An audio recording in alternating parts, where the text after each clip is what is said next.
Kita berdoa. Bapa, siramilah hati kami yang haus dan lapar akan kebenaran firman Tuhan. Dengan setiap pembacaan firman maupun penguraian firman pada pagi hari ini, kami rindu untuk Kau ajar, Kau didik, memahami bagaimana kesalehan yang Kau berkenan dalam hidup kami masing-masing. Kami serahkan waktu kami untuk mendengar dan memahami firman-Mu. Pakailah hamba-Mu Tuhan yang tidak berguna ini agar dapat menjadi alat di tangan-Mu untuk menyampaikan segala maksud dan kehendak-Mu.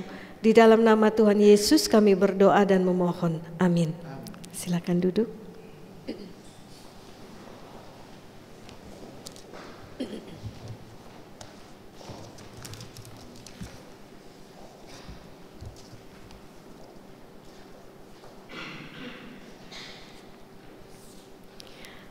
Bapak, Ibu, dan Saudara yang terkasih, mari kita bersama-sama mendengarkan pembacaan firman Tuhan dari kitab Injil Matius pasal yang ke-6 ayat 1 sampai dengan yang ke-6, dilanjutkan dengan ayat 16 sampai ke 21.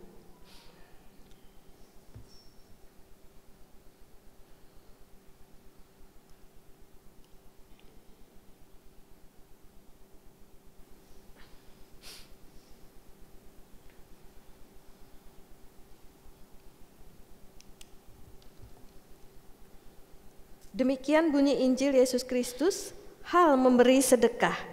Ingatlah, jangan kamu melakukan kewajiban agamamu di hadapan orang supaya dilihat mereka, karena jika demikian kamu tidak beroleh upah dari Bapamu yang di sorga. Jadi apabila engkau memberi sedekah, janganlah engkau mencanangkan hal itu seperti yang dilakukan orang munafik di rumah-rumah ibadat dan di lorong-lorong, supaya mereka dipuji orang. Aku berkata kepadamu, sesungguhnya mereka sudah mendapat upahnya. Tetapi jika engkau memberi sedekah, janganlah diketahui tangan kirimu apa yang diperbuat tangan kananmu. Hendaklah sedekahmu itu diberikan dengan tersembunyi, maka Bapamu yang melihat yang tersembunyi akan membalasnya kepadamu. Dan apabila kamu berdoa, janganlah berdoa seperti orang munafik. Mereka suka mengucapkan doanya dengan berdiri dalam rumah-rumah ibadat dan pada tikungan-tikungan jalan raya, supaya mereka dilihat orang. Aku berkata kepadamu, sesungguhnya mereka sudah mendapat upahnya. Tetapi jika engkau berdoa, masuklah ke dalam kamarmu, tutuplah pintu dan berdoalah kepada Bapamu yang ada di tempat tersembunyi. Maka Bapamu yang melihat yang tersembunyi akan membalasnya kepadamu. Ayat ke-16 sampai 21. Dan apabila kamu berpuasa, janganlah muram mukamu seperti orang munafik. Mereka mengubah air mukanya supaya orang melihat bahwa mereka sedang berpuasa. Aku berkata kepadamu, sesungguhnya mereka sudah mendapat upahnya. Tetapi apabila engkau berpuasa, minyakilah kepalamu dan cucilah mukamu, supaya jangan dilihat oleh orang bahwa engkau sedang berpuasa, melainkan hanya oleh Bapamu yang ada di tempat tersembunyi. Maka Bapamu yang melihat yang tersembunyi akan membalasnya kepadamu. Janganlah kamu mengumpulkan harta di bumi gengat dan karat merusakkannya, dan pencuri membongkar serta mencurinya. Tetapi kumpulkanlah bagimu harta di sorga. Di sorga gengat dan karat tidak merusakkannya, dan pencuri tidak membongkar serta mencurinya. Karena di mana hartamu berada, di situ juga hatimu berada. Demikian pembacaan Injil Yesus Kristus. Berbahagia kita yang memelihara firman Allah di dalam kehidupan kita. Bapak, Ibu, dan Saudara yang terkasih, pada hari ini di Minggu Prapaskah yang kedua, saya ingin mengajak Bapak Ibu semua merenungkan satu tema tentang memperjuangkan kesalehan yang sejati. Bapak, Ibu, saudara-saudara, sekarang ini handphone itu makin canggih ya. Fitur-fitur fasilitasnya semakin banyak. Dulu kalau kita foto pakai handphone, hasilnya belum tentu seperti yang kita inginkan. Sekarang di dalam kamera handphone ada mode cantik. Betul ya? Bopeng-bopeng, jerawat, kerutan, flek hilang semuanya. Ya. Pak Felix kalau dipoto pakai mode cantik kelihatan seperti umur 20 tahun. Betul ya Pak? Langsing begitu ya. Contohnya seperti yang di slide ini ya. Nah ini ngeditnya kebangetan ya saudara. Kebangetan ngeditnya ya. Kaum wanita yang badannya sudah mulai melebar ke kanan dan ke kiri, malah kelihatan langsing dipoto bisa ya. Tinggal diedit. Coba perhatikan antara yang asli dengan editan beda jauh kan? Makanya kalau ada yang kencan hanya mengandalkan foto di foto itu ya, di foto handphone, bisa langsung kecewa ya, ternyata tidak cocok seperti yang difoto. Ya. Bapak Ibu, Saudara-saudara, bukan cuma foto saja yang bisa diedit. Kerohanian kita, spiritualitas kita juga bisa diedit. Kesalehan kita ini bisa diedit sehingga yang nampak di luar itu kelihatan bagus, tapi sebenarnya yang ada di dalam batin, di dalam hati kita ini seperti kata Tuhan Yesus, serupa seperti kuburan. Saudara pernah lihat kuburan orang-orang Cina? Wah, kuburannya bagus-bagus ya, megah, keren dari luar itu ya. Tapi coba lihat di dalamnya, isinya hanya tulang belulang saja. Tuhan tidak mau kesalehan kita itu editan. Tuhan mau kesalehan kita itu asli, sejati adanya. Ya, hati-hati saudara-saudara, kita bisa tergoda untuk menampilkan kesalehan yang editan. Sebab itu kita harus memperjuangkan kesalehan kita, karena banyak sekali godaan untuk kita menampilkan kesalehan yang semu, palsu di hadapan Tuhan. Sebelum kita memperjuangkan kesalehan sejati, mari kita bersama-sama perjelas dulu apa itu kesalehan sejati. Kesalehan sejati itu yang pertama saudara, ditujukan untuk Tuhan. Ditujukan untuk Tuhan. Saudara-saudara, orang Yahudi itu punya beberapa cara untuk meningkatkan hidup saleh. Ya, caranya ada 3 seperti yang disebut Tuhan Yesus: sedekah, doa, dan puasa. Sedekah, doa, dan puasa. Tuhan Yesus tidak menentang umat Tuhan untuk sedekah, untuk doa, untuk puasa. Semua itu baik untuk meningkatkan kesalehan hidup kita.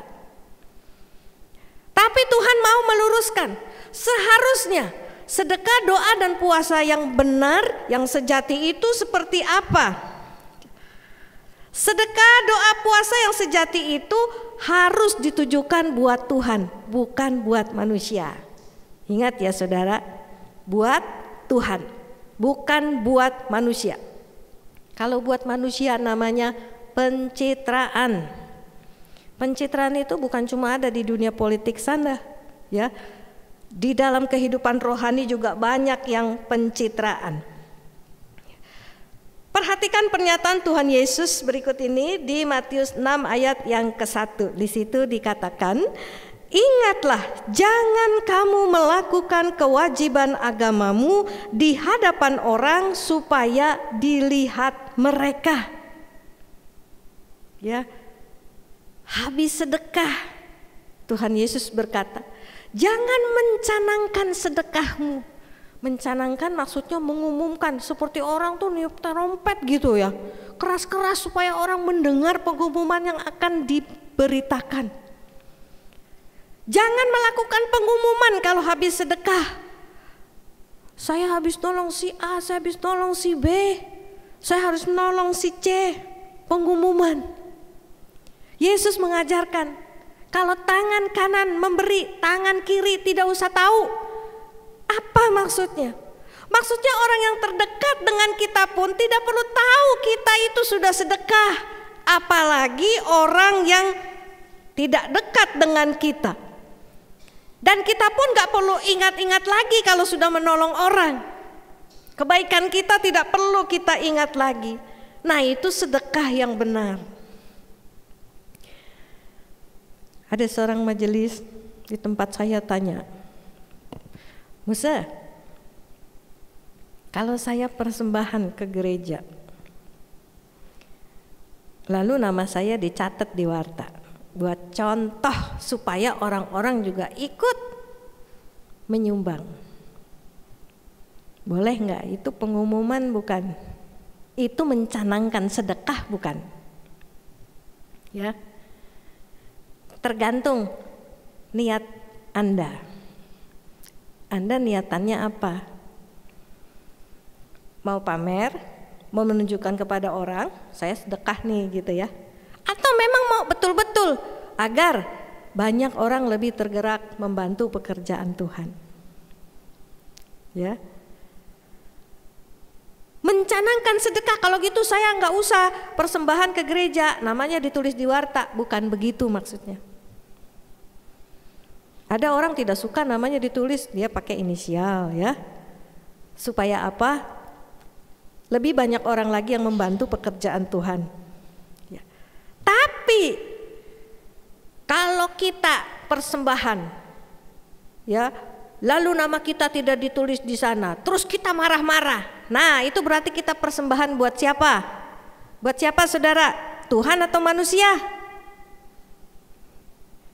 Pernah terjadi di tempat saya juga. Orangnya sudah persembahan, namanya nggak ada di warta. Sebetulnya bisa ngomong baik-baik ya. Kok nama saya nggak ada di situ? Persembahan saya kok nggak dicatat? Barangkali takutnya kan ketriwal gitu ya. Atau jatuh atau gimana gitu ya. Nggak apa-apa ditanyakan. Tapi ada yang marah, ya. Ada yang marah. Sampai majelis dicurigai satu persatu. Ya. Itu persembahan untuk Tuhan atau untuk manusia? Bapak Ibu Saudara-saudara, sedekah, persembahan, perbuatan baik apapun tujuannya harus Tuhan. Karena Tuhan sudah murah hati dalam hidup saya. Tuhan sudah menebus saya, mengampuni saya. Saya ini dosanya banyak tapi Tuhan mau mengampuni saya. Saya ini harusnya sudah bangkrut tapi Tuhan angkat saya dari kemiskinan. Saya ini sakit tapi Tuhan sembuhkan saya. Saya ini orang yang tidak layak. Saya ini gak pantas melayani Tuhan, tapi saya dikasih kesempatan untuk melayani. Atas semua kebaikan dan kemurahan Tuhan itu, saya mau bersedekah, berbuat baik, menolong sesama. Itulah sedekah yang untuk Tuhan, bukan untuk manusia. Berdoa, doa dengan kesalehan sejati itu adalah doa yang menurut Tuhan Yesus. Masuk kamar, kunci pintu, gak perlu ada orang yang lihat. Orang Yahudi itu, ya, beberapa rumahnya punya semacam kamar untuk tempat menyimpan barang-barang. Mungkin itu gudang ya Bapak Ibu. Tempat itu selalu dikunci, jarang orang mendatang ke sana untuk membukanya. Ya. Nah, di kamar yang jarang didatangi orang itulah Yesus menyuruh orang Yahudi itu berdoa. Berdoalah di sana, di tempat yang tidak dilihat orang. Doa itu nggak perlu pamer. Sampai doa mesti di pasar, doa di pinggir jalan, doa yang di tempat-tempat keramaian. Itu bukan berdoa sama Tuhan, itu pencitraan. Tuhan tidak mengajarkan doa seperti itu yang tujuannya supaya dilihat orang. Berpuasa juga berhati-hati, bisa salah tujuannya. Waktu berpuasa kita tunjukkan kepada orang, nih saya lagi puasa nih. Mukanya dibuat muram, rambutnya dibuat kelihatan berpuasa, ya. Tuhan menyuruh, kalau kamu berpuasa, cuci mukamu, minyaki rambutmu, supaya orang itu nggak tahu, nggak lihat kamu itu sedang berpuasa. Sedekah, doa, puasa tujuannya harus Tuhan. Jangan sampai kita tergoda untuk mendapatkan pujian dari manusia. Sedekah, doa, dan puasa untuk kehidupan saleh itu kan sebuah ibadah. Semua orang kalau ibadah itu tujuannya adalah kepada Tuhan, bukan kepada manusia. Maka kalau ada saudara seiman terutama ya, yang tidak menghargai kehidupan beriman, perjuangan hidup saleh yang sedang kita lakukan, kita tidak perlu menjadi baper koper bagasi. Gak perlu sampai bawa perasaan, korban perasaan, apalagi bagasi, bahagia enggak, sedih iya. Tidak perlu seperti itu. Pernah ada satu orang di jemaat saya curhat, Musa, saya ini sering doa di rumah, saya suka baca Alkitab, saya juga pernah nolong si A si B begitu ya. Terus ada itu ibu itu loh ngomong sama saya, kamu itu kurang doa, kamu tuh gak pernah nolong orang sih, makanya hidupnya kayak gitu ya. Kok gitu ya ngomongnya, menghakimi, gak enak banget, nyelkit gitu ya, nusuk ke hati. Emangnya kalau saya doa saya mesti kasih tahu dia? Emangnya kalau saya nolong si A si B saya mesti pengumuman begitu ya? Saya ingatkan dia, ibu itu berdoa, berbuat baik, menolong orang, sedekah buat siapa? Bukan buat orang kan? Iya. Buat Tuhan kan? Iya. Kalau gitu tidak perlu dengar omongan orang yang menghakimi. Dia nggak tahu nggak apa-apa. Kita nggak dihargai, kita nggak dipuji, nggak apa-apa. Karena kita lakukan itu buat Tuhan. Nanti Tuhan yang akan memberikan pujian itu buat kita. Ya. Sedekah, doa, puasa, hidup saleh. Tujukanlah semuanya untuk Tuhan, saudara. Itu yang pertama. Yang kedua, kesalehan yang sejati itu mengejar upah dari Tuhan. Bapak Ibu Saudara, jangan lupa, orang yang memperjuangkan kesalehan yang sejati akan mendapat upah dari Tuhan. Dan kita harus kejar upah dari Tuhan itu. Yesus menjanjikan upah bagi orang percaya yang menjalankan kesalehan sejati. Coba kita perhatikan ya, di dalam Matius pasal 6 ayat yang ke-1. Bapak Ibu perhatikan, ada kata upah di sana. Ya, ketika orang melakukan kewajiban agamanya di depan orang, Yesus mengatakan bahwa orang itu tidak beroleh upah dari Bapa di sorga. Lalu di dalam Matius 6 ayat 4, Yesus kembali mengulangi, kalau kita bersedekah dan diberikan dengan tersembunyi, maka Bapa itu akan membalasnya kepada kita.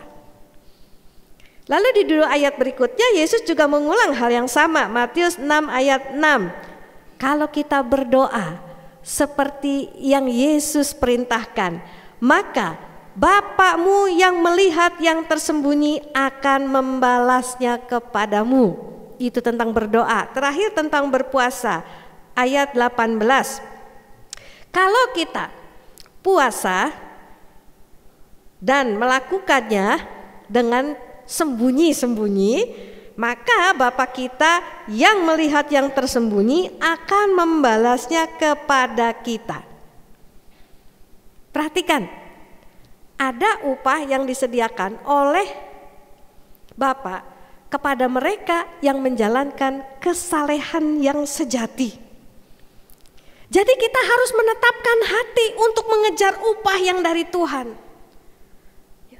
Kalau kita lakukan semua kesalehan kita di depan orang, nanti kita akan dapat upah dari manusia.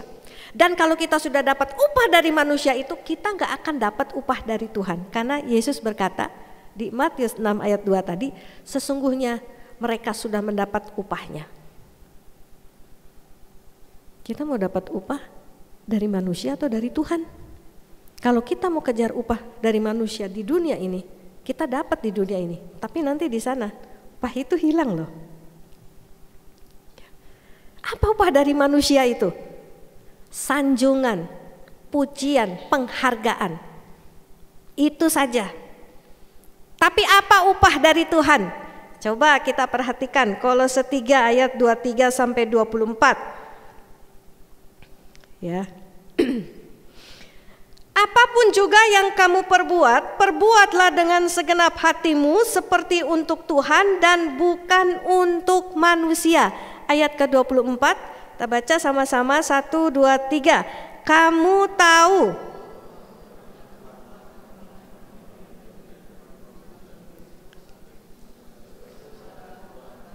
Nah, kamu tahu dari Tuhanlah, kamu akan menerima bagian yang ditentukan bagimu sebagai upah. Apa sih bagian yang ditentukan buat kita sebagai upah? Apa sama seperti upah manusia? Ada pujian, ada sanjungan, ada penghargaan? Ternyata tidak loh, saudara ya.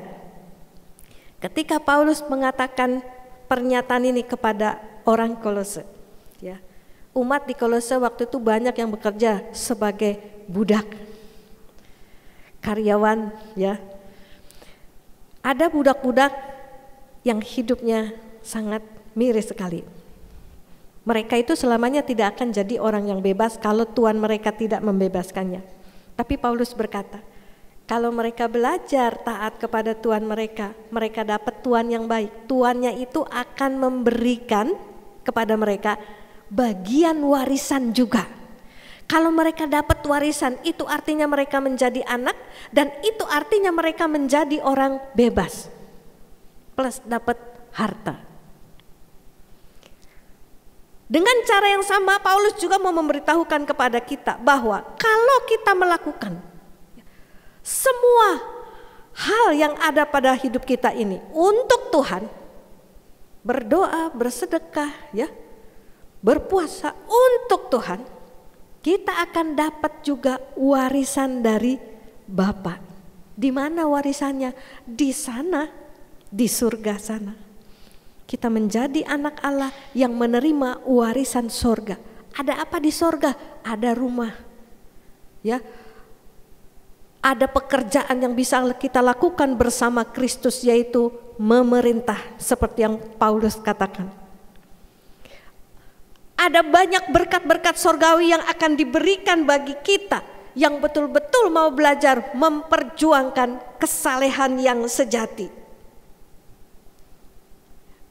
Masalahnya Bapak Ibu Saudara, warisan sorgawi itu kita dapatnya nanti.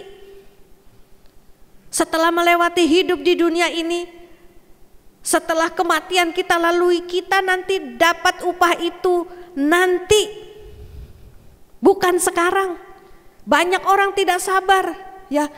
Di dunia saya berbuat baik, di dunia saya berdoa, berpuasa. Mana yang ada saya itu nggak dihargai orang, dihakimi. Malah ada yang memfitnah, salah paham dan memanfaatkan kebaikan saya. Itu yang terjadi. Tidak ada pujian, boro-boro pujian, ya. Sanjungan apalagi. Saya justru menderita ketika saya berbuat baik. Orang menjadi tidak sabar. Umat Kristiani pada akhirnya mengejar dan mencari pujian, upah dari manusia itu. Bapak Ibu Saudara-saudara, Tuhan Yesus mengingatkan kita, carilah harta yang di surga sana. Jangan simpan, jangan cari, jangan simpan harta di dunia ini. Karena apa yang ada di dunia ini semua tidak kekal, semua akan hilang, semua bisa lenyap. Tapi yang ada di surga sana kekal adanya.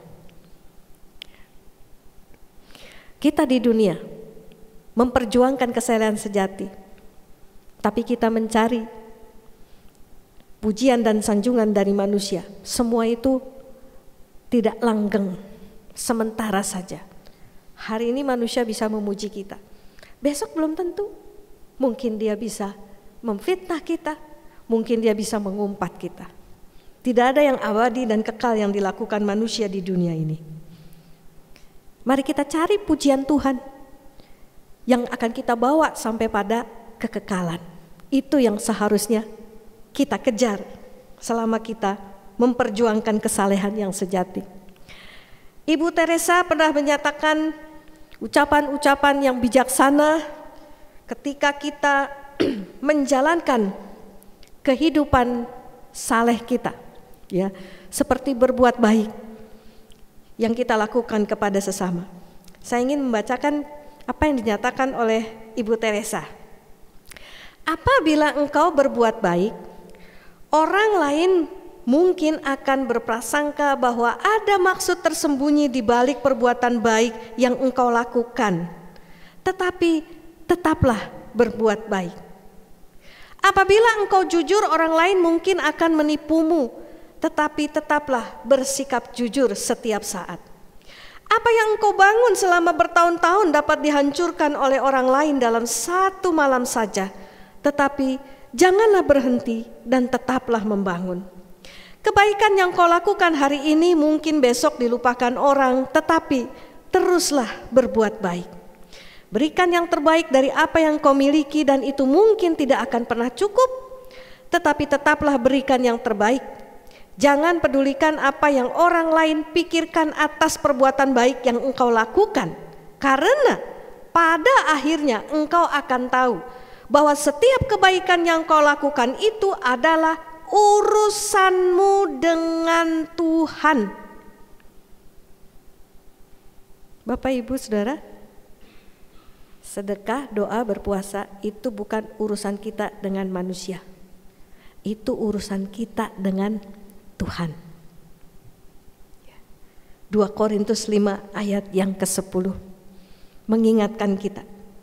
Sebab kita semua harus menghadap tahta pengadilan Kristus, supaya setiap orang memperoleh apa yang patut diterimanya sesuai dengan yang dilakukannya dalam hidupnya ini, baik ataupun jahat. Pada akhirnya kesalehan kita itu adalah urusan kita dengan Tuhan. Sebab itu mari kita cari kejar upah yang dari Tuhan. Kita akan mengalami sebuah kepuasan batin, kepuasan hati ketika mengejar upah dari Tuhan. Dan kita tidak akan tergoda lagi untuk mengejar upah dari manusia. Dan akhirnya mengedit kesalehan kita sendiri. Kita juga tidak akan pernah tergoda untuk pencitraan di depan orang ketika memperjuangkan kesalehan kita. Bapak, Ibu, Saudara, mari kita berjuang untuk terus hidup saleh. Saleh yang sejati, bukan editan, bukan pencitraan. Kita lakukan semua kebaikan, semua pelayanan, semua doa untuk Tuhan. Kita kejar upah dari Tuhan.